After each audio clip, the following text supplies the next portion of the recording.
नमस्कार दोस्तों, स्वागत है आप सभी का भंडूरा स्टडी में। दोस्तों, इस वीडियो में जो है हम जियोमॉर्फोलॉजी को कवर करने वाले हैं और जियोमॉर्फोलॉजी में जो है पृथ्वी की आंतरिक संरचना को जो है हम डिटेल में जो है कवर करने वाले हैं। फ्रेंड्स, आप सभी ने जो है जियोमॉर्फोलॉजी को कभी भी पढ़ने की कोशिश की होगी।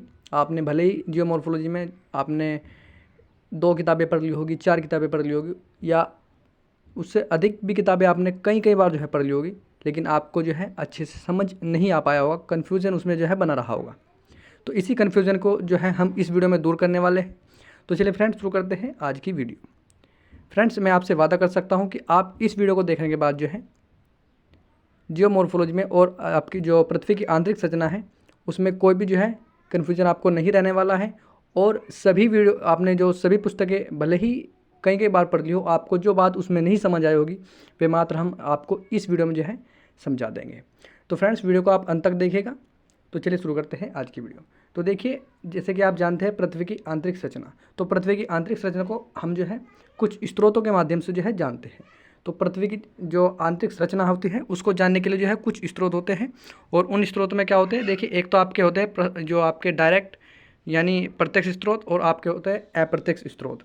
तो अप्रत्यक्ष स्रोत में जो है हम चट्टानें और जो ज्वालामुखी होती हैं उनको पढ़ते हैं। और जो आपके अप्रत्यक्ष स्रोत जो हो जाते हैं उनमें आप जो पदार्थों के गुणधर्म होते हैं, घनत्व, तापमान और जो आपका गुरुत्वाकर्षण बल होता है, उल्काएं, और जो आपके चुंबकीय क्षेत्र जो होते हैं, इनको जो है हम अप्रत्यक्ष जो है रूप में पढ़ते हैं। अप्रत्यक्ष स्रोत के रूप में जो है इनको हम पढ़ते हैं। देखिए, प्रत्येक स्रोत में जो आपके जैसे चट्टानें होती हैं और जो आपके ज्वालामुखी उद्गार होते हैं, इनसे जो है हम पृथ्वी की आंतरिक संरचना को किस प्रकार से जो है जान पाते हैं। देखिए, समझिएगा आप, जैसे कहीं पर भी जो है ज्वालामुखी उद्गार हो रहा है, उससे जो है लावा निकल रहा है।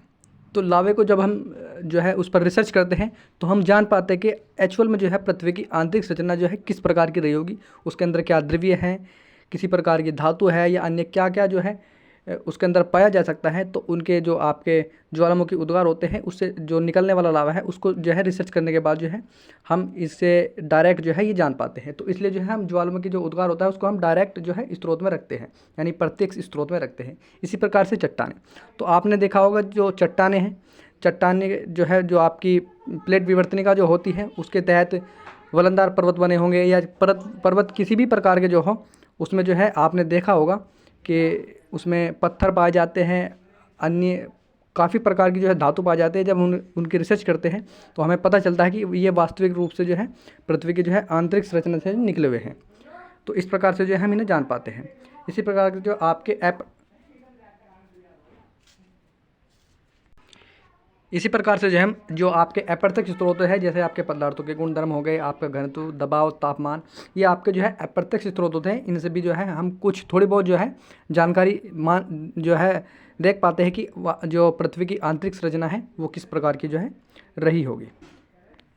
इसके बाद जो है आप इसमें कुछ याद रखने योग्य जो बिंदु हैं उनको आप याद रख सकते हैं, और आपको ये याद रखने चाहिए क्योंकि ये परीक्षा में जो है अक्सर करके पूछे जाते हैं और इन्हीं पॉइंट्स की वजह से जो है परीक्षा में आप जो है फेल कर जाते हैं। तो देखिए, कुछ याद रखने योग्य बिंदु जो है, जैसे पृथ्वी की जो आपकी त्रिज्या होती है वो आपकी 6371 किलोमीटर होती है।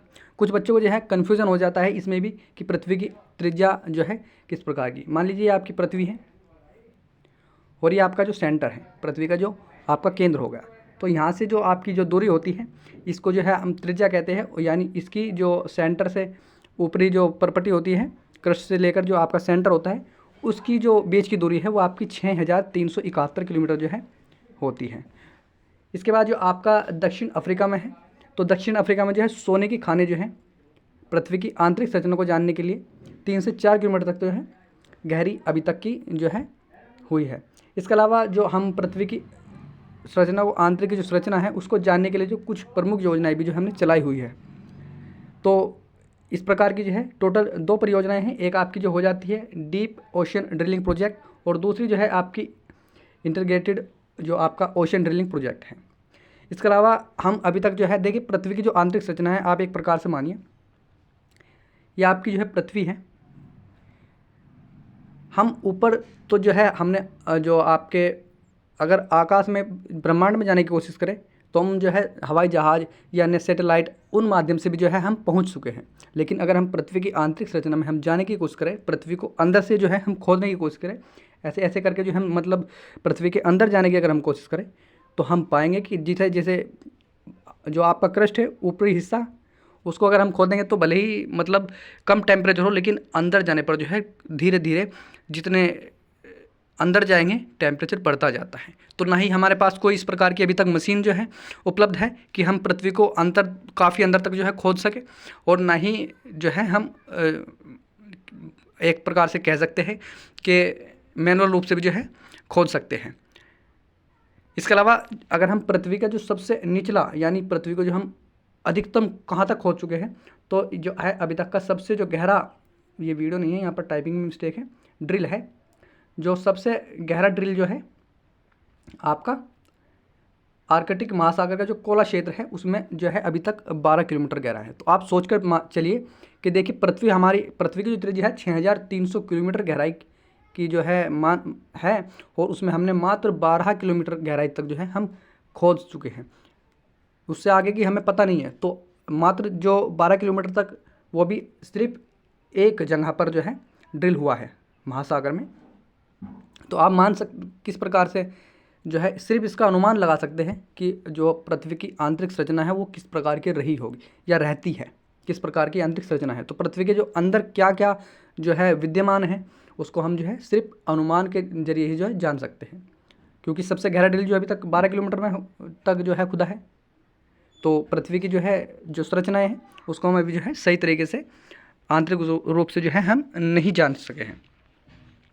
इसके बाद आ जाते हैं जो आपके पृथ्वी की आंतरिक संरचना है गुण के आधार पर। जो पृथ्वी की आंतरिक संरचना भूकंपीय तरंगों के आधार पर या उनके गुण के आधार पर जो है स्वेस महोदय हुए थे। एक साइंटिस्ट हुए स्वेस महोदय, उन्होंने जो है जो पृथ्वी की आंतरिक संरचना कैसी है उन्होंने अपने जो है खोज के अनुसार उन्होंने एक थ्योरी या अपने रिसर्च जारी की, और उन्होंने पृथ्वी की जो किस प्रकार की आंतरिक संरचना है उसको बताने की जो है कोशिश की है। तो उन्होंने बताया कि जो पृथ्वी की आंतरिक संरचना है वो एक प्रकार के जो है 3 लेयर में, 3 परत में जो है बटी हुई है। एक परत का नाम उन्होंने बताया कि सियाल है, दूसरी उन्होंने बताया कि सीमा, और तीसरी उन्होंने बताया निफे। उन्होंने बताया कि जो सियाल है, सियाल जो आपकी सिलिकेट और जो आपकी एल्युमिनियम है, इन 2 धातुओं से मिला हुआ, इन दोनों का मिश्रण जो है उस लेयर, वो जो आपकी सियाल है, सियाल सीमा है, और उसके वो जो आपकी सियाल लेयर है आपकी सिलिकेट और एल्युमिनियम से बनी हुई है, और आपकी जो सीमा है जो दूसरी परत है, जैसे आप यहाँ स्क्रीन पर ये नोट्स बनाया हुआ है एक छात्र का, तो उसने इस प्रकार के जो है अपने नोट्स में बनाया हुआ है चित्र। जैसे आप देख सकते हैं ये पृथ्वी, इन्होंने पृथ्वी की जो है ऊपरी परपट्टी बताई है, इन्होंने ऊपरी परत लिखी हुई है, इसको परपट्टी भी कहते हैं। उसके बाद जो उसके अंदर अगर हम जाएंगे तो आपकी जो है सियाल हो जाएगी, और उसके अंदर जो है आपकी सीमा जो है आपकी सीमा होती है। और जो आंतरिक को इन्होंने कोर लिखा हुआ है, इसको इन्होंने जो है स्पेस महोदय ने जो है नीफे बताया। तो पृथ्वी को उन्होंने जो है कुछ इस प्रकार से जो है समझाने की कोशिश की। इस जो आप स्वेस महोदय हैं उनके अनुसार देखिए उन्होंने किस प्रकार की जो है कल्पना की, किस प्रकार की जो है उन्होंने बताने की कोशिश की कि जी पृथ्वी की आंतरिक संरचना जो है किस प्रकार की है। उन्होंने बताया कि ये जो आपकी है ये आपकी पृथ्वी है, या आपकी भू प्रॉपर्टी हो गई, या आप इसको जो है ऊपरी परत भी जो है कई पुस्तकों में लिखा हुआ है।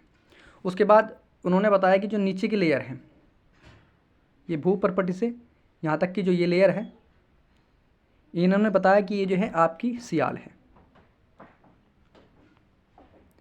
उसके बाद इसके जो दूसरी लेयर जो आपके अंदर आ जाती है, इसको उन्होंने सीमा का नाम दिया कि ये जो है सीमा है। और सीमा के बारे में उन्होंने क्या बताया कि आपकी जो सीमा है या आपकी सिलिकेट और जो मैग्नीशियम है उसके उन 2 तत्वों से मिलकर बनी हुई है। और उसके बाद इन्होंने आंतरिक बताया, जो ये अंदर की लेयर आ जाती है, इन्होंने बताया कि इसे जो है उन्होंने नाम दिया कि ये नीफे हैं। और नीफे को उन्होंने बताया कि निकिल और जो आपके फॉस्फोरस होता है उन दोनों के जो है मिश्रण से ये बनी हुई है। तो वो उनकी रिसर्च थी। हालांकि ये आगे जाकर पता चला कि पृथ्वी की आंतरिक संरचना जो है कुछ इस प्रकार की नहीं है, कुछ अलग है। लेकिन ये आपसे परीक्षा में पूछा जाता है और उन्होंने काफ़ी अच्छा प्रयास किया, क्योंकि इससे पहले अभी तक जो है पृथ्वी की आंतरिक संरचना किस प्रकार की है, पृथ्वी के अंदर क्या है, किस प्रकार का जो है पृथ्वी का सिस्टम है जो आंतरिक रूप से, उसके बारे में कोई भी जो है अभी तक नहीं बता सका था। तो उन्होंने सुरेश महोदय जो है उन्होंने अपनी ओर से जो है ये प्रयास किया और उन्होंने बताने की कोशिश की। उसके बाद उन्होंने सियाल और जो आपकी सीमा और जो नीफे हैं उनके बारे में कुछ बातें भी बताई। जैसे कि उन्होंने बताया कि जो सियाल है, तो जो आपकी जो सियाल है वो आपकी सिलिका और एल्युमिनियम से जो है बनी हुई है। उन्होंने बताया कि जो आपकी ग्रेनाइट और जो नीस चट्टानें हैं उसमें जो है सियाल में जो है उसकी अधिकता पाई जाती है। मैं आपको एक यहाँ पर प्लस पॉइंट बता देता हूँ, बोनस मानकर इसको आप चलिए, बोनस पॉइंट मानकर चलिएगा। जो अगर आप कहीं पर भी जो है ग्रेनाइट पढ़े, तो ग्रेनाइट का मतलब आप समझ लीजिएगा जो महाद्वीपीय जो पत्थर होते हैं, एक प्रकार से आप पत्थर मानकर चलिए। अगर आपसे कहीं पर भी ग्रेनाइट पूछा जा रहा है तो आपसे मानकर चलिए कि आप उसको पत्थर ही मानिए कि आपसे पत्थर के बारे में जो है पूछा जा रहा है। तो उन्होंने बताया, और सियाल का जो घनत्व बताया उन्होंने वो 2.9 बताया।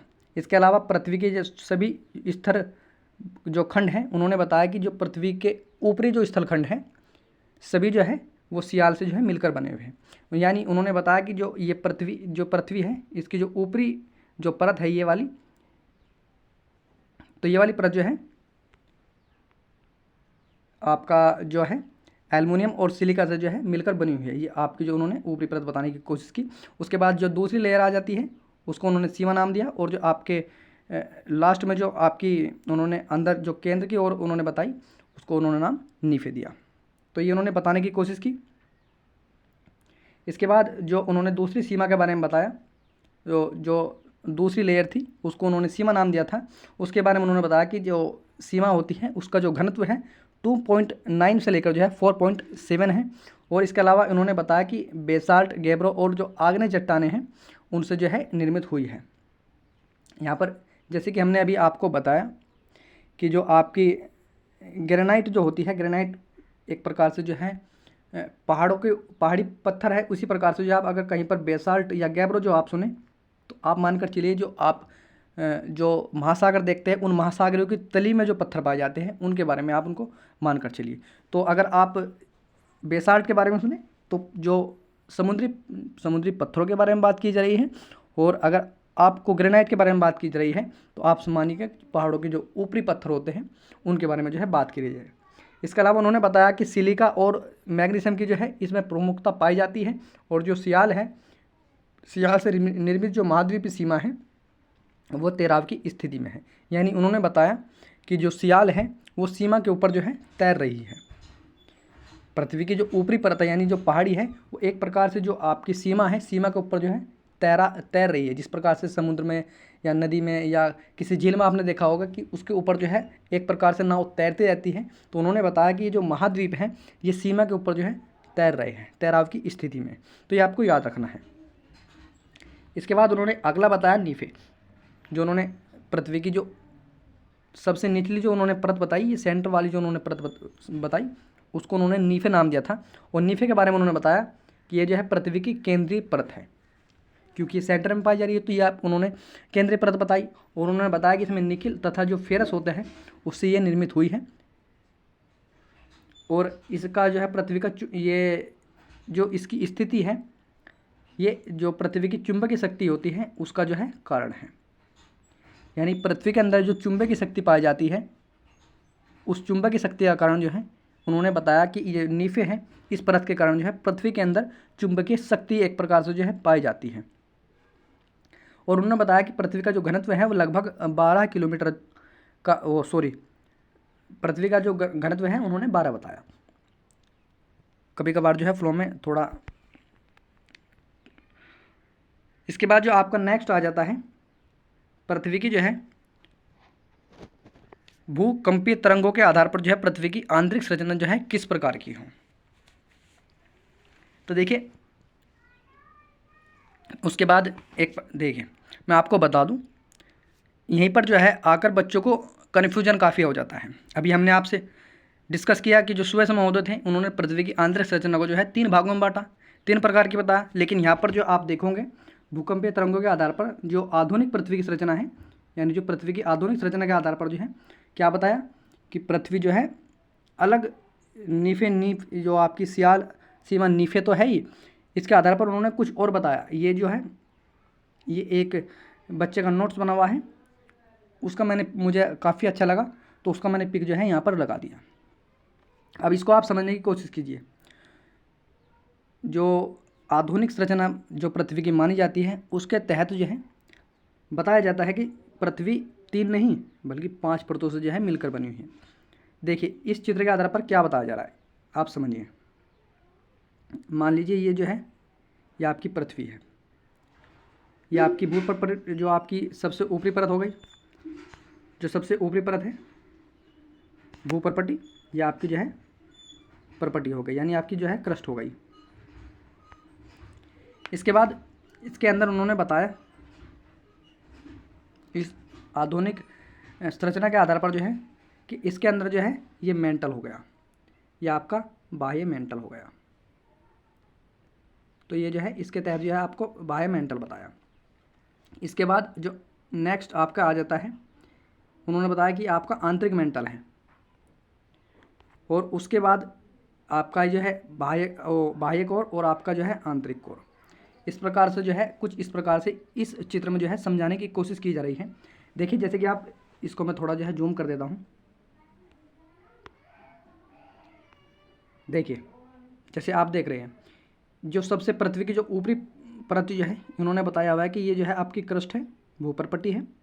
उसके बाद जो इसकी निचली परत जो आ जाती है वो आपके बाह्य मेंटल हो जाती है, यानी पृथ्वी। देखिए इसमें भी जो है 3 जो है लेयर में ही पृथ्वी बटी हुई है, लेकिन उनको थोड़ा अलग प्रकार से जो है नाम दे दिया उन्होंने। सियाल सीमा और जो आपका नीफे था उसमें बताया, और इन्होंने जो है बताया कि पृथ्वी जो है आपकी भूपर्पटी और आपका जो है मेंटल और कोर के जो है कोर से बनी हुई है। जो सबसे ऊपरी उन्होंने भी जो है ऊपरी परत बताया था, क्रस्ट बताया, और इसके बाद इन्होंने जो है बताया कि ये जो है बाह्य मेंटल हो गया, यानी दूसरी जो लेयर हो गई, ये जो दूसरी लेयर जो इसमें दिखाई जा रही है ये आपकी जो है बाह्य मेंटल हो गया।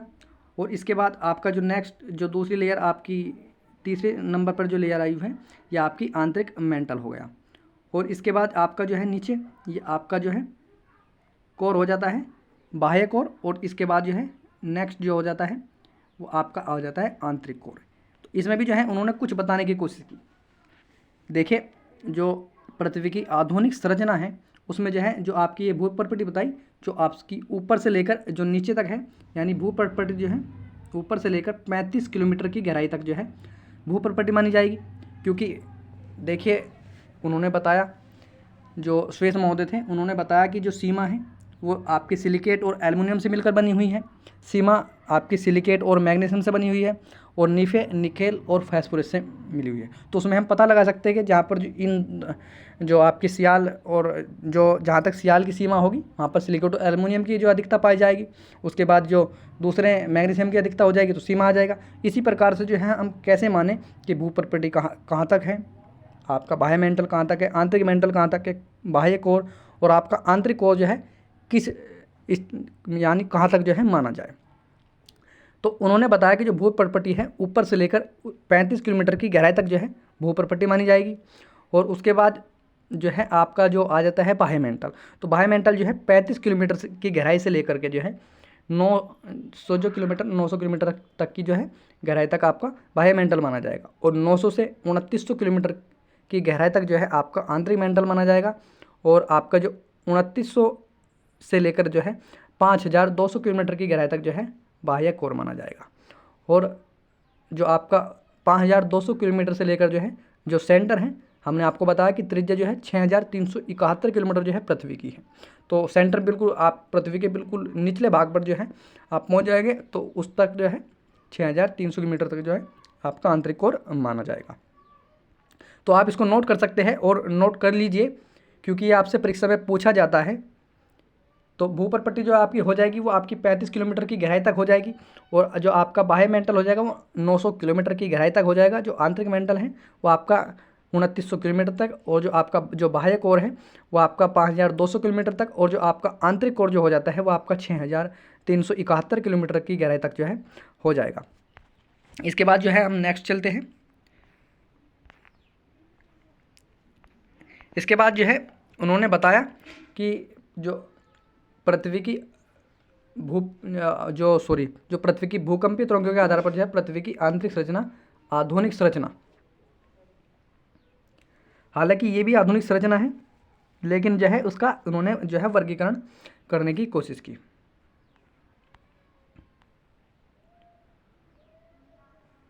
इसके बाद उन्होंने यहाँ पर जो है एक चित्र जो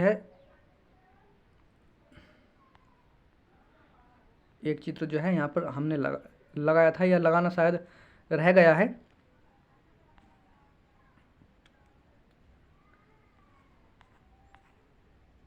हाँ, शायद वो चित्र जो है रह गया है।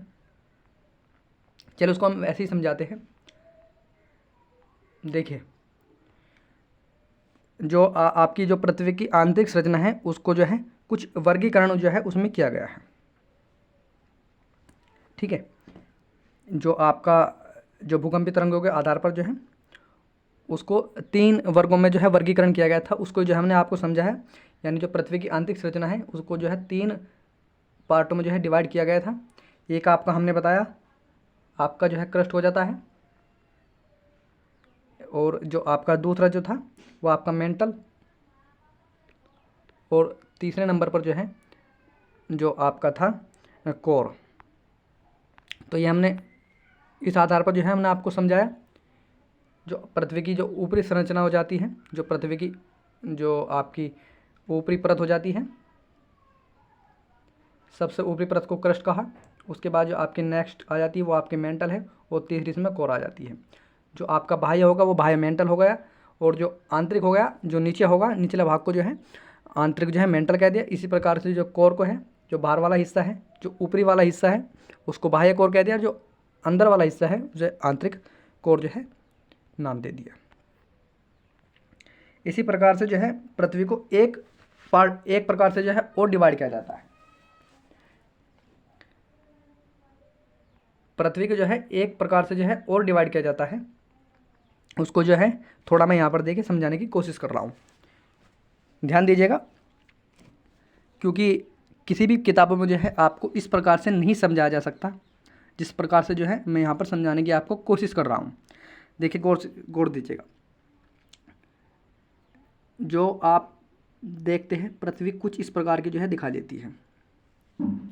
तो जो पृथ्वी का सबसे ऊपरी हिस्सा जो है उसको हम नाम देते हैं स्थलमंडल। जिस प्रकार से जो आपने, जब मैं आपको जो है क्लाइमेटोलॉजी जो है मैं पढ़ाऊँगा उसमें भी आपने देखा होगा कि सौरमंडल, आग्नेयमंडल, बहिर्मंडल कुछ इस प्रकार से होते हैं। इसी प्रकार से जो पृथ्वी को भी मंडल के रूप में जो है थोड़ा बांटने की कोशिश की गई, और किस प्रकार से जो है उसको नाम दिया गया। जो सबसे ऊपरी परत है उसको बताया गया स्थलमंडल, क्योंकि वहाँ पर जो है स्थल है, तो वहाँ पर बताया कि ये जो है आपका स्थलमंडल है, स्थलमंडल बताया। देखिए, जो पृथ्वी का सबसे ऊपरी हिस्सा है इसको बताया स्थलमंडल।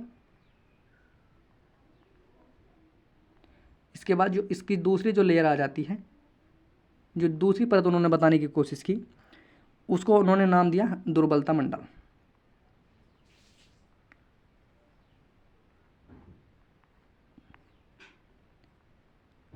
और जो इसकी तीसरी जो लेयर रखी, इसके जो दुर्बलता मंडल है, दुर्बलता मंडल के अंदर जो है जो नीचे बताया उसको उन्होंने नाम दिया आग्नेय मंडल। तो जो तीसरी लेयर हो गई इसको उन्होंने नाम दिया आग्नेय मंडल, आग्नेय मंडल। इसके बाद जो नीचे की जो आ गई, जैसे कोर था, कोर में हमने अभी बताया कि आंतरिक कोर, बाह्य कोर। इसी प्रकार से जो इसके नीचे का आ गया उसको उन्होंने नाम दिया बेरीमंडल। जो सबसे नीचे जो पृथ्वी का भाग बताया उसको उन्होंने नाम दिया बेरीमंडल। ठीक है, तो बेरीमंडल में जो है बेरीमंडल को 2 भागों में बांटा, एक आपका आंतरिक बेरीमंडल, एक बाहरी बेरीमंडल। जो ऊपरा जो पृथ्वी का जो ऊपरी हिस्सा है उसको उन्होंने बाह्य बेरीमंडल नाम दिया, और जो नीचे जो निचला हिस्सा है उसको उन्होंने नाम दिया आंतरिक बाहरी मंडल। ठीक है, तो इस प्रकार से जो है कुछ पृथ्वी को उन्होंने समझाने की जो है कोशिश की। अब उन्होंने क्या बताया कि स्थलमंडल की क्या जो है क्या खास बात है, दुर्बलता मंडल की क्या खास बात है, और आपके जो है जो अन्य मंडल जो है आग्नेय मंडल की क्या खास बात है, मध्य मंडल की क्या खास बात है, तो उसको जो है इस प्रकार से जो है देखिए जानते हैं। देखिए जो उन्होंने बताया, शायद वो भी जो है टाइप नहीं हुआ है, उसके बारे में भी मैं बता देता हूँ।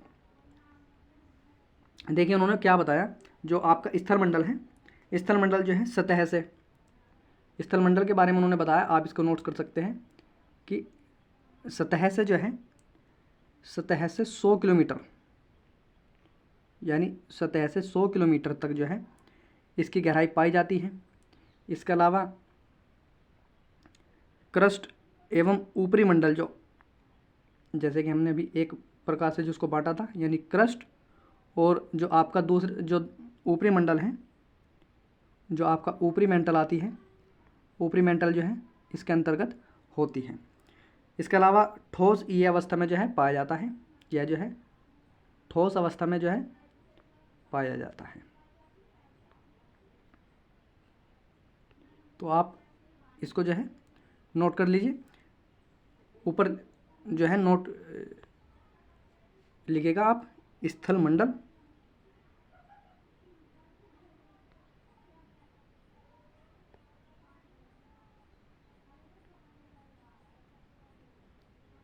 तो यहाँ पर आपने लिख दिया स्थल मंडल, और स्थल मंडल में आप लिखिएगा जो पहला पॉइंट, यानी ये जो है सतह से 100 किलोमीटर की गहराई तक जो है स्थल मंडल पाया जाता है।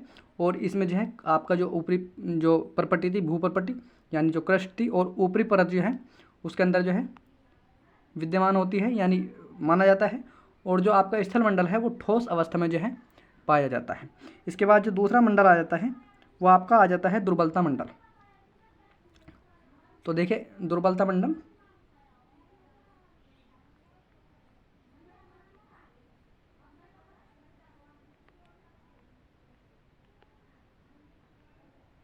और दुर्बलता मंडल के बारे में आप नोट कीजिएगा कि ये जो है 100 किलोमीटर की गहराई से जो है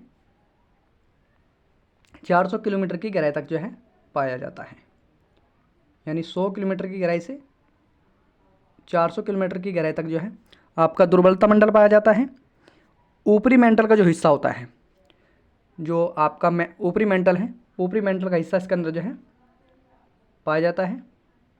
दूसरा पॉइंट आप नोट कीजिएगा, ऊपरी मेंटल का हिस्सा जो है इसमें पाया जाता है। इसके बाद रेडियो सक्रिय पदार्थ की अधिकता के कारण जो है लगभग इसकी अवस्था जो है द्रवीय है।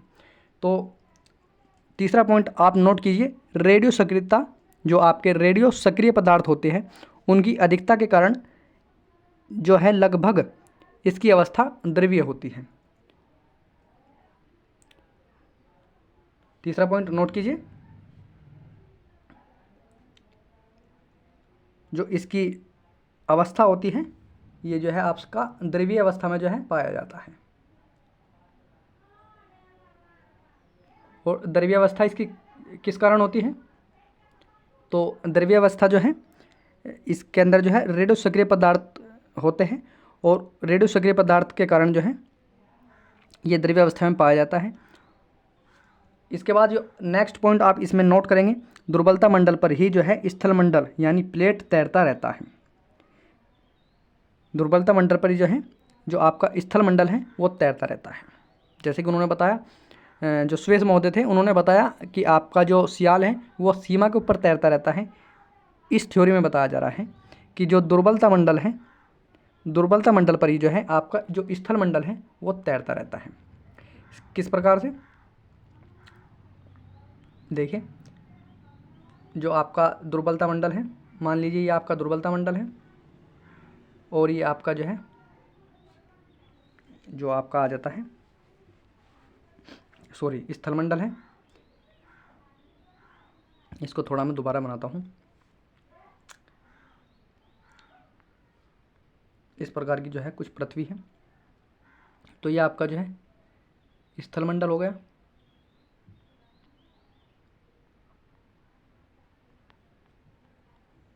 ये आपका स्थलमंडल हो गया। और स्थलमंडल जो है ये आपका दुर्बलता मंडल हो गया।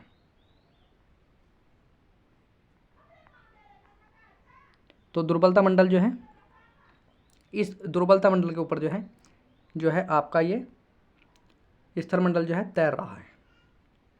ये क्योंकि ये द्रव्य अवस्था में है, इस द्रव्य अवस्था के कारण जो है आपका जो है जो ये दुर्बलता मंडल है, ये वाला, ये जो दुर्बलता मंडल है इस के ऊपर जो है तैर रहा है।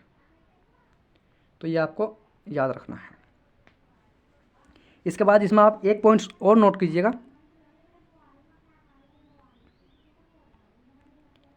कि जो ताप की अपेक्षा दाब जो है कम होने के कारण जो है इसकी अवस्था द्रव्य है। क्योंकि देखिए, किसी वस्तु पर अगर दाब और ताप बहुत ज़्यादा होगा तो वह द्रव्य अवस्था में नहीं होगा, लेकिन अगर ताप की अपेक्षा दाब अधिक होगा तो वह द्रव्य अवस्था में जो है परिवर्तित हो जाएगा। ये आपको नोट करना है। तो यानी इस जो आपका दुर्बलता मंडल है, दुर्बलता मंडल के अंदर जो है ताप की अपेक्षा दाब अधिक है, इस कारण जो है ताप अधिक है और दाब कम है। थोड़ा मैं यहाँ पर फ्लो में गलत बोल गया, आप इसको नोट कीजिएगा। यानी ताप की अपेक्षा दाब कम है, यानी ताप अधिक है। इस मंडल में क्या है, ताप अधिक है और आपका दाब जो है दाब कम है। तो दाब कम होने के कारण जो है, ताप अधिक होने के कारण और दाब कम होने के कारण जो है जो आपका दुर्बलता मंडल है ये जो है आपका द्रव्य अवस्था में जो है पाया जाता है। इसके बाद जो है नेक्स्ट जो आपका आ जाता है आग्नेय मंडल। तो आग्नेय मंडल को जो है देखिए इंग्लिश में जो है आपका फाइरोस्फीयर कहा जाता है। और ये जो है आपका 400 से 900 किलोमीटर की गहराई तक जो है पाया जाता है। ऊपरी मेंटल प्लस निचले मेंटल का जो है ये हिस्सा होता है। ठीक है, आप इसको जो आपका आग्नेय मंडल जो है वो जो आपका ऊपरी मेंटल हो गया,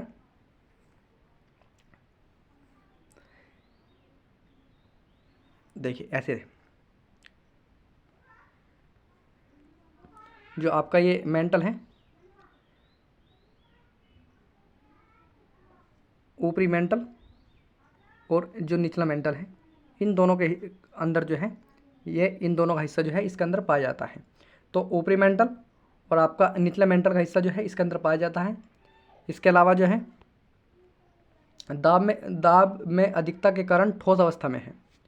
यानी जो इससे ऊपरी मंडल है, जो आपका दुर्बलता मंडल था, उसमें हमने आपको बताया कि दाब तो अधिक है लेकिन वो ताप तो अधिक है लेकिन दाब कम है। लेकिन इसके अंदर जो है दाब बढ़ जाता है। तो दाब की अधिकता के कारण जो है ये ठोस अवस्था में हो गया और ऊपर ताप अधिक है लेकिन दाब कम है, तो इसलिए जो है वो आपका द्रव्य अवस्था में है। इसके बाद जो नेक्स्ट लेयर आ जाती है वो आपकी आ जाती है मध्यमंडल। और मध्यमंडल में जो है निचले मेंटल का हिस्सा आ जाता है और 900 किलोमीटर से लेकर जो है 29 किलोमीटर की गहराई तक जो है यह पाया जाता है।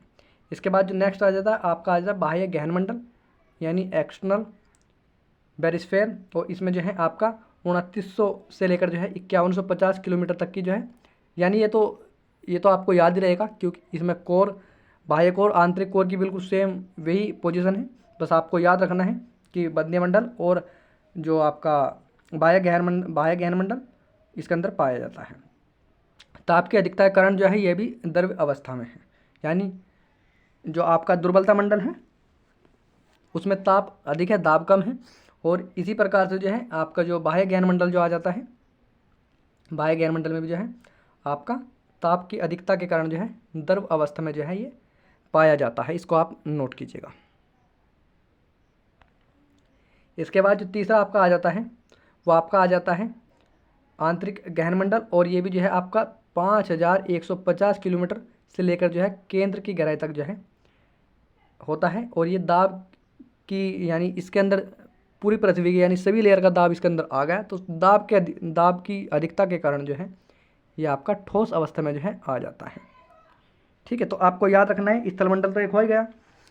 जो आपका दुर्बलता मंडल आ जाता है, दुर्बलता मंडल आपका 100 किलोमीटर से 400 किलोमीटर की गहराई तक पाया जाता है। ऊपरी मेंटल का हिस्सा इसके अंदर आता है।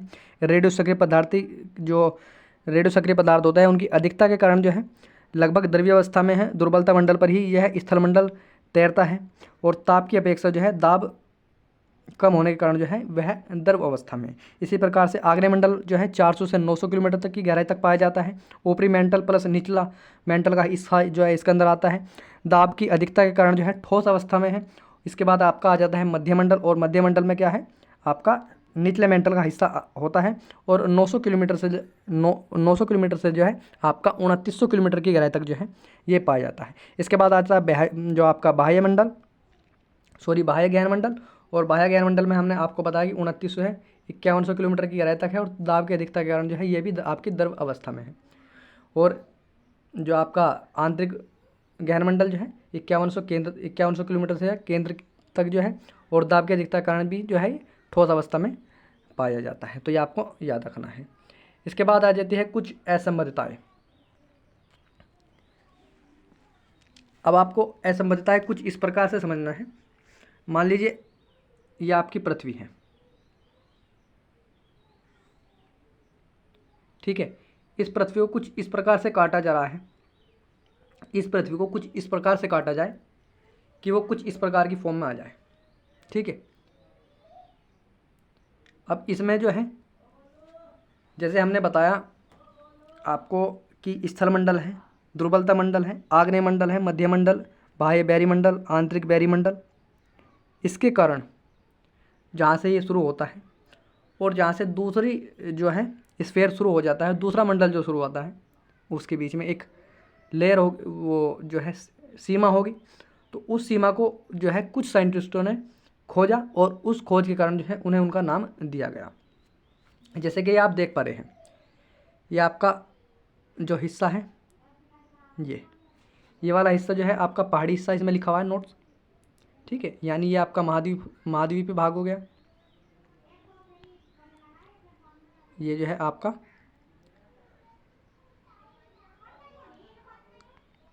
महाद्वीपीय भाग हो गया और ये वाला जो निचला वाला हिस्सा है ये महासागरीय भाग हो गया। लेकिन महाद्वीप और जो महासागरीय है इसके बाद जो है कुछ दूसरी सीमा जो है शुरू हो जाती है, ठीक है। तो इसको जो है हम असंबद्धता के नाम से जो है जानते हैं। तो इस असंबद्धता को जो है कोर्नाड ने जो है खोजा था। इसके बाद जो है बाह्य मेंटल आ जाता है। जैसे आपकी ये क्रस्ट हो गई, ये आपकी क्रस्ट है और ये निचली जो है आपकी मेंटल हो गई, ठीक है। तो इसमें भी असंबद्धता किसे कहेंगे, यानी उसकी दूसरी जो सीमा शुरू हो रही है। देखिए ये जो आप है जहाँ पर पेन फेर रहा हूँ, यहाँ पर जो है ये सीमा है। इससे जो ऊपरी हिस्सा है ये वाला जो ऊपरी हिस्सा है ये वाला ऊपरी हिस्सा जो है आपका पर्पटी हो गया और ये वाला हिस्सा जो है आपका बाह्य मेंटल हो गया।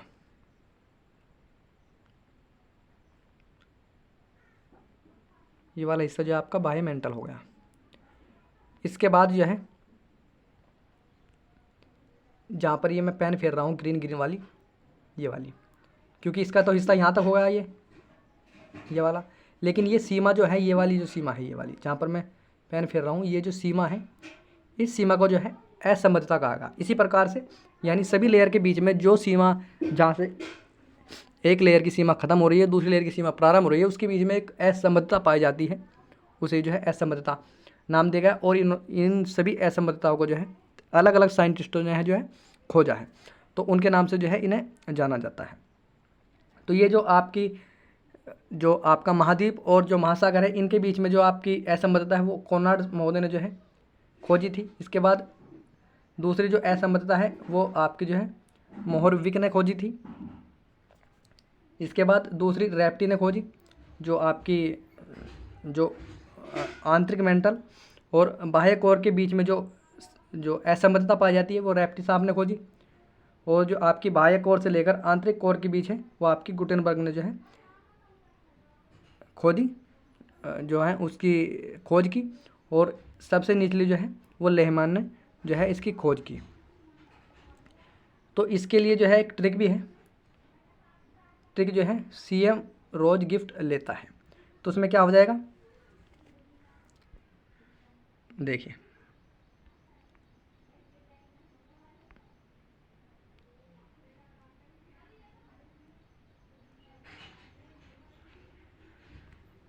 जो आपकी सीएम रोज गिफ्ट लेता है, सी से हो जाएगा आपका कोनार्ड, एम से हो जाएगा मैकवॉक, ठीक है। और इसके बाद जो आपका रैप्टी हो जाएगा, रेड से रैप्टी हो जाएगा, और गिफ्ट से गुटेनबर्ग हो जाएगा, ले से लेहमैन हो जाएगा। तो ये आप ट्रिक याद कीजिएगा, इससे जो है आपको आसानी जाएगी जो आपकी असंबद्धताएँ होती हैं उसको जो है जानने में। सबसे ऊपरी कोनार्ड साहब ने, उसके बाद मोहरविक, फिर आपकी जो है रैप्टी साहब के बाद गुटेनबर्ग, और गुटेनबर्ग के बाद जो है लेहमैन। तो आप इसको ट्रिक को नोट कर लीजिएगा, सीएम रोज गिफ्ट लेता है।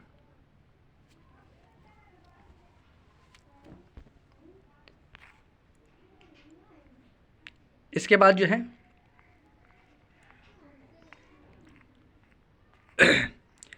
भूप्रपट्टी जो है कुछ मेटल से जो है मिलकर बनी हुई है, और ये परीक्षा में अक्सर जो है परीक्षकों का बहुत फेवरेट टॉपिक भी होता है, तो ये भी आपको पता होना चाहिए। तो भूप्रपट्टी का संगठन जो है, भूप्रपट्टी के संगठन यानी भूप्रपट्टी आपको पता होना चाहिए, यानी जो पृथ्वी का जो सबसे ऊपरी हिस्सा है उसे जो है क्रस्ट कहते हैं, भूप्रपट्टी कहा जाता है। उस भूप्रपट्टी में जो है, उस भूप्रपट्टी के निर्माण में, संगठन में जो है किस चीज़ की अधिक वो जो है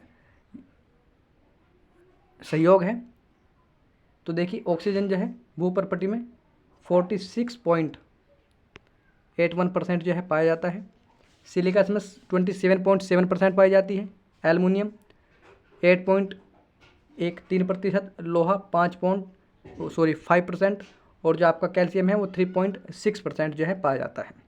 अब परीक्षक इसमें क्या करता है, परीक्षक जो है इसमें आपका जो है ऑक्सीजन और सिलिका को छोड़कर आपसे इन तीनों के बारे में परीक्षा में जो है सवाल कर सकता है। तो आपको याद रखना है, आप एक काम कीजिए, कॉपी पेन उठाइए और इन्हें नोट कर लीजिए कि भूप्रपट्टी के संगठन में किस जो है गैसों की या तत्वों की या मेटल होते हैं उनकी कितनी भूमिका जो है होती है। तो आप नोट कीजिए, ऑक्सीजन 46.8%, सिलिका 27.7%, एल्युमिनियम 8.13%, लोहा 5%, कैल्शियम 3.6%, और इसके बाद जो है आपका सोडियम जो आ जाता है 2.83%, पोटेशियम 2.49%, और जो आपका मैग्नीशियम होता है 2.09% जो है इसमें पाया जाता है। इसके बाद आ जाती है चट्टानें। चट्टानों को जो है इंग्लिश में सेल्स भी कहा जाता है, ठीक है, तो सेल। अब चट्टानें जो है कितनी प्रकार की होती हैं ये आप सभी को पता है। चट्टानें 3 प्रकार की होती हैं। एक आपकी जो हो जाती है आग्नेय चट्टानें, आग्नेय चट्टान के बाद अवसादी चट्टानें, और आपकी रूपांतरित चट्टानें। तो सबसे पहले जो है हम आग्नेय चट्टान के बारे में पढ़ेंगे। अब चूँकि मैं ये मानकर चल रहा हूँ, अगर आप मेरी वीडियो देख रहे हैं, कॉम्पिटिटिव एग्ज़ाम की तैयारी कर रहे हैं, तो आपने इनके बारे में थोड़ा बहुत तो पढ़ा होगा, लेकिन आपसे परीक्षा में क्या बनता है, मैंने सिर्फ वही पॉइंट जो है नोट्स किए हैं। क्योंकि देखिए ये किसी पुस्तक से जो है नोट नहीं किया गया है, ये कई पुस्तकों को जो है मैंने कई बार पढ़ा है, और उसके बाद जो मैंने नोट्स बनाए हैं, जैसे कि मैं आपको दिखा दूं, ये किसी के नोट्स नहीं, देखिए ये मेरे जो खुद के हैंड रिटन नोट्स हैं, मैंने खुद बनाए हुए नोट्स हैं, और उससे जो है मैंने नोट किया है, ठीक है। ये पॉइंट जो मैंने नोट किए हैं, ये वाले जो सब हैं, ये सब मेरे नोट्स हैं, हैंड रिटन नोट्स हैं। उसके बाद मैंने उस नोट से जो है मैंने ये टाइप करके आपको पढ़ा रहा हूँ। तो आग्नेय चट्टान के बारे में आप क्या याद रखेंगे, देखिए जो आग्नेय चट्टानें होते हैं ज्वालामुखी से निकलने वाले मैग्मा से निर्मित होती हैं। यानी जो आग्नेय चट्टानें निर्मित होती हैं, आपने जब कभी भी देखा हो पृथ्वी पर जो है ज्वालामुखी उद्गार होता है, और उससे क्या होता है, मैग्मा निकलता है, मैग्मा निकलता जाता है, काफ़ी ऊपर तक जो है मैग्मा फैल जाता है। उससे क्या होता है, एक चट्टान जो है निर्मित होती है। तो जो आग्नेय चट्टान है वो आपकी ज्वालामुखी से निकले हुए मैग्मा से जो है निर्मित होती है। ये पृथ्वी की जो आपकी प्राथमिक चट्टान होती हैं, जो आपकी आग्नेय चट्टानें हैं, उन्हें पृथ्वी की आंतरिक चट्टानें जो हैं माना जाता है। तो ये आप नोट कीजिए। इसके बाद जो आपकी क्रस्ट होती है, यानी आपकी जो भूपर पट्टी होती है, उसका लगभग 90% जो भाग है वो आपकी आग्नेय चट्टानों से ही बना हुआ है। यानी आपकी जो ऊपरी जो भूपर पट्टी है, पृथ्वी का ऊपरी भाग है, जहाँ पर आपके घर मकान हैं, आपके समुद्र है, नदी है, आप शहर है, आपके खेत खलियान हैं, जो उसमें बना हुआ है, जो 90% भाग में आपकी जो आग्नेय चट्टानें हैं लगभग उससे बना हुआ है। उदाहरण के लिए आपके ग्रेनाइट, बेसाल्ट, पैग्माटाइट, डायरोटाइट और आपकी जो गैब्रो है। गैब्रो के अलावा आप जो आपकी पिच स्टोन होती है, प्यूमिस होती है, इस प्रकार के इसके अंदर उदाहरण हैं। इसी प्रकार से जो है चुंबकीय लोहा, निकेत नहीं है, निकेल है, ये निकेत नहीं निकिल है, तांबा है, सीसा, जस्ता, क्रोमाइट, मैग्नीज, सोना, प्लेटिनम, ये इस प्रकार के जो है इसके अंदर धातु पाई जाती है आग्नेय चट्टान की। तो आप सिर्फ ये 4-5 पॉइंट हैं, इन्हें नोट कर लीजिए कि जो आपकी आग्नेय चट्टानें होती है वो ज्वालामुखी से निकलने वाली मैग्मा से जो है निर्मित होती है। पृथ्वी की प्राथमिक चट्टान है, क्रस्ट का लगभग 90% भाग इसके अंदर पाया जाता है। उदाहरण के लिए जो है आपका ग्रेनाइट, बेसाल्ट, पैग्माटाइट, डायरोटाइट, गैब्रो, और जो आपके चुंबकीय जो होते हैं, जैसे लोहा हो गया आपका, तांबा, सीसा, जस्ता, क्रोमाइट, मैग्नीज, सोना, प्लेटिनम, इस प्रकार के जो है इसके अंदर पाए जाते हैं। इसके बाद जो दूसरी चट्टानें जो आपकी होती है वो आपकी होती है अवसादी या परतदार चट्टानें। तो अवसादी या परतदार चट्टानें किस प्रकार की होती है, जैसे कि आपने जो प्राथमिक चट्टानें हैं, आग्नेय चट्टानें, उनका जब कभी अवसाद होता है, वे घिस जाती हैं हवा के कारण, समय के कारण उन पर वर्षा होती है, उनके घर्षण के कारण जब वे घस जाती हैं और आपने उसके तत्व या धूल मिट्टी इकट्ठी सब एक जगह होती हैं। मान लीजिए यहाँ पर यह है कोई, ये पृथ्वी का हिस्सा है, इधर से हवा आई, कुछ उड़ा कर ले आई, यहाँ पर जमा हो गया, इधर से हवा आई, कुछ यहाँ पर जमा कर दिया, ऐसे कर जो है यहाँ पर एक चट्टान का जो है निर्माण हो गया। तो उस चट्टान में क्या हुआ, ये आपकी एक प्रकार से अवसादी चट्टानें हो गई, परतदार चट्टानें हो गई। तो परतदार चट्टानें हो गई तो इसमें क्या होगा, देखिए इसमें अधिकांश जो है ये जो है परतदार चट्टानें होती है, ये तरफदार नहीं है, ये टाइपिंग में मिस्टेक है, आप इसको नोट कीजिएगा, ये जो है परतदार चट्टानें हैं। तो अवसादी चट्टानें जो है परतदार होती है, ये आपको याद रखना है। बड़ी मात्रा में क्या है, इसमें जीवाश्म पाए जाते हैं, समझिएगा। मान लीजिए तब कभी भी जो है इस चट्टान का निर्माण हो रहा है यहाँ पर, ठीक है, ऐसे हवा आ रही, यहाँ पे इकट्ठा होना शुरू हुआ, कुछ यहाँ पर कीट पतंगे बैठे, मर गए, वो इसके अंदर जो है दब गए, कोई पशु आए, कुछ पक्षी आए, यहाँ पर बैठे मर गए, तो उनका क्या है, वे इसके अंदर दबते जा रहे हैं, वे सब इनके अंदर दबते जा रहे हैं, धूल मिट्टी कण के कारण मरे हुए। तो क्या होगा, उन सब के जो है, उन सभी का जो है जो आपके जीवाश्म बनता है, जैसे आपके पशु पक्षी हो गए, अन्य जो है किसी जैसे पेड़ पौधे हो गए, उन सभी से जो है जीवाश्म बनता है। तो जीवाश्म जो है इनके अंदर क्यों पाए जाते हैं, आग्नेय चट्टान के अंदर क्यों नहीं पाए जाते? देखिए आग्नेय चट्टानें जो हैं पृथ्वी से निकलने वाले जो ज्वालामुखी होते हैं उनके लावा से बनी होती है, जबकि ये ऑटोमेटिकली जो है जो इकट्ठे जो आपके मेटल्स जो इकट्ठे हो रहे हैं उनके कारण बनी होती हैं। तो इसके अंदर जो है बड़ी मात्रा में जो है जीवाश्म पाए जाते हैं। और इनकी जो है प्रमुख अवसादी चट्टानें कौन कौन सी हैं, देखिए बालू पत्थर, बालू का पत्थर जो है एक प्रकार की आपकी अवसादी चट्टानें हैं।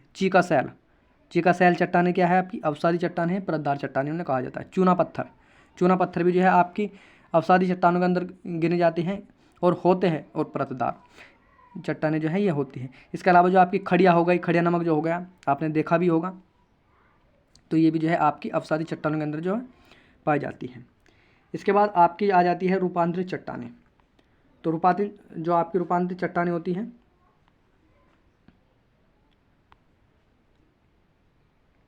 तो रूपांतरित चट्टानें जो हैं ये जो है ताप और दाब के कारण आग्नेय और अपसादी चट्टानों का संगठन और स्वरूप में परिवर्तन का यह रूपांतरण है। समझिए, देखिए, मान लीजिए आपने जो देखा होगा कहीं पर ज्वालामुखी उद्गार हुआ, ज्वालामुखी उद्गार के कारण जो है वहाँ पर एक जो है आग्नेय चट्टानें बन गई। अब समय के अनुसार क्या हुआ, उस पर जो है काफ़ी दाब पड़ा और काफ़ी ताप पड़ा। काफ़ी दाब और ताप पड़ने के बाद जो है उनका रूपांतरण हो गया। तो पहले वो आग्नेय चट्टानें थी, उसके बाद अधिक ताप और दाब पड़ने के बाद जो है वो आपकी रूपांतरित चट्टानें हो गई। इसी प्रकार के अवसादी चट्टानें जो है, अवसादी चट्टानें कहीं पर बनी, उस पर बहुत अधिक मात्रा में जो है दाब पड़ा, बहुत अधिक मात्रा में जो है उस पर ताप पड़ा और उसके बाद जो है वो परिवर्तित हो गई। तो उस प्रकार की चट्टानें कैसी कही जाएगी, वो आपकी रूपांतरित चट्टानें बन जाती हैं। तो इसमें कुछ भी नहीं है, बस आपको याद रखना है चट्टानों में कि पृथ्वी के जो ज्वालामुखी उद्गार होती है उससे निकले हुए मैग्मा से निर्मित चट्टानें आपकी आग्नेय चट्टानें हो गई। ठीक है, अवसाद से निर्मित अवसादी चट्टानें या परतदार चट्टानें हो गई। और इन दोनों चट्टानों पर अधिक दाब और ताप पड़ने के कारण जो उनमें परिवर्तन आया, जो उनमें रूपांतरण हुआ, तो वे आपकी रूपांतरित चट्टानें हो गई। अब उनकी क्या खास बात होती है, देखिए, सर्वाधिक कठोर होती है, क्योंकि बहुत अधिक मात्रा में जो है इन पर दाब पड़ा था, बहुत अधिक मात्रा में इस पर दाब पड़ा था।